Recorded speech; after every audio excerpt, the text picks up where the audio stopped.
E aí, galera do oitavo ano do Colégio Objetivo, beleza? Bom, pessoal, vamos aqui então para o nosso último vídeo de resumo de conteúdo, né, para avaliação P2 do quarto bimestre. E nesse resumo eu vou trazer para vocês aqui o que pode ser cobrado nessa avaliação. Basicamente o nosso assunto vai rodear o neocolonialismo, que vocês podem encontrar também com outro nome, né, chamado imperialismo. Então, para eu começar esse resumo, vou falar um pouquinho sobre a divisão dos territórios africanos e asiáticos sendo distribuídos para o controle das nações europeias e o que essas nações europeias vão chamar de missão civilizatória, né? Então, nesse sentido, nós vamos ter a divisão da China entre os países europeus, a partilha da África, com todos esses processos, desrespeitando qualquer tipo de laço comercial, qualquer tipo de laço político, laço cultural, tanto dos povos africanos quanto dos povos asiáticos. Então é importante a gente entender que nesse período do final do século XVIII, início do século XIX, o que se vive é uma transição sobre o sistema mercantilista que dominava as ações políticas e agora tem o início de um novo processo de dominação, que vai ser denominado imperialismo, né? Ou neocolonialismo, como eu falei para vocês anteriormente.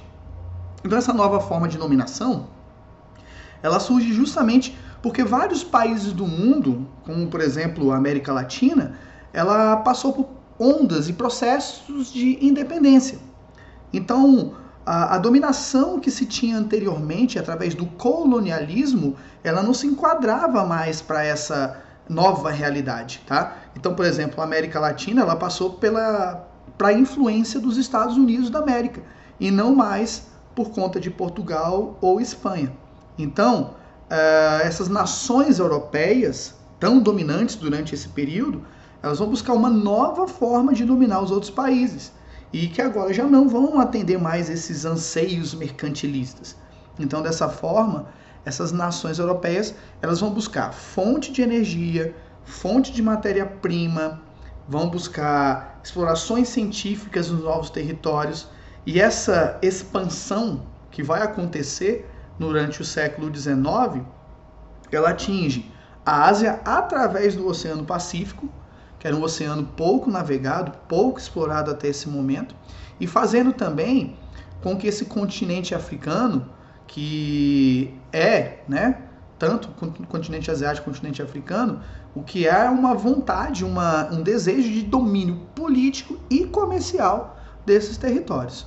Mas é claro que essa nova forma de dominação ela não pode ser escancarada, apesar de ser escancarada, como sempre foi escancarada, agora ela é defendida por doutrinas. Assim como eu expliquei para vocês em sala de aula, a doutrina do poder divino dos reis, uma justificativa do porquê existe o poder da realeza, haverá também essa explicação para essa dominação europeia das nações africanas e asiáticas, o que eles vão chamar de missão civilizatória do homem branco. Mas, enfim, esse neocolonialismo, ele vai deixar evidente principalmente que essa defesa, né, dessa superioridade, ela vai ser também enquadrada dentro de um processo que vai ficar conhecido como darwinismo social, que nada mais é do que uma adaptação da teoria da seleção natural elaborada pelos cientistas Charles Darwin. Então, quando a gente transporta essa teoria do Charles Darwin para uma realidade socioeconômica, a gente pode entender o que o darwinismo social significa o seguinte, que as nações que se adaptarem a esse novo modelo mercantis, elas vão se tornarem nações fortes e dominantes.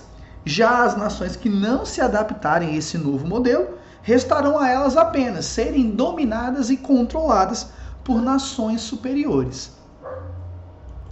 Dessa forma, essa nova situação, ela se torna um diferencial entre o colonialismo, praticado nos séculos anteriores, onde se buscava metais preciosos, produtos de alto valor comercial, né? Nesse sentido, nós tivemos aqui no caso do Brasil, pau-brasil, a cana-de-açúcar, enfim, o ouro, né? O ciclo do ouro, para agora o neocolonialismo, o chamado neocolonialismo, que busca mercado consumidor local, que busca investimentos locais, busca obtenção de matérias-primas, e dentro dessa nova política, o destaque eu coloco para vocês aqui em relação à Inglaterra. Porque a Inglaterra, até a primeira metade do século XVIII, era uma nação, vamos dizer assim, modesta, né? Nem muito pobre, mas também não era uma nação rica. Mas que a partir da segunda metade do século XVIII, ela ganha um grande destaque, ela tem um processo de enriquecimento, muito também envolvido por conta da primeira revolução industrial.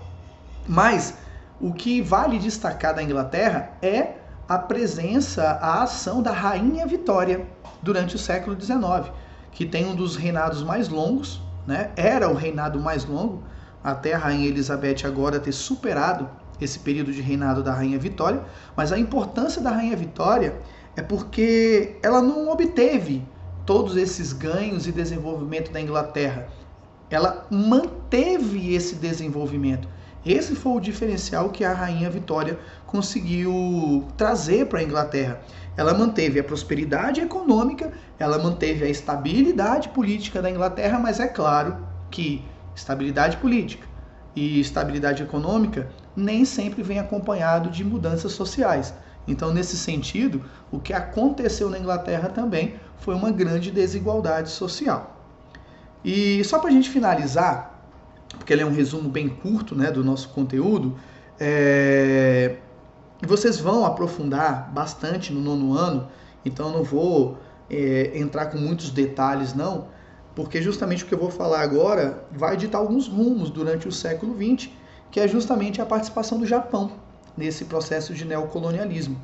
É interessante para vocês entenderem o seguinte: o Japão, ele era um país essencialmente rural, essencialmente agrário, e tinha uma prática, digamos assim, existia a figura do samurai, né? Que diferente do que a gente pensa aí nos filmes de artes marciais, esse samurai, ele nada mais era do que um funcionário público, vamos dizer assim, né? Um funcionário que fazia várias tarefas para o Império Português, Império Português, para o Império Japonês, que, por exemplo, cobrança de impostos, ajudar na administração do local.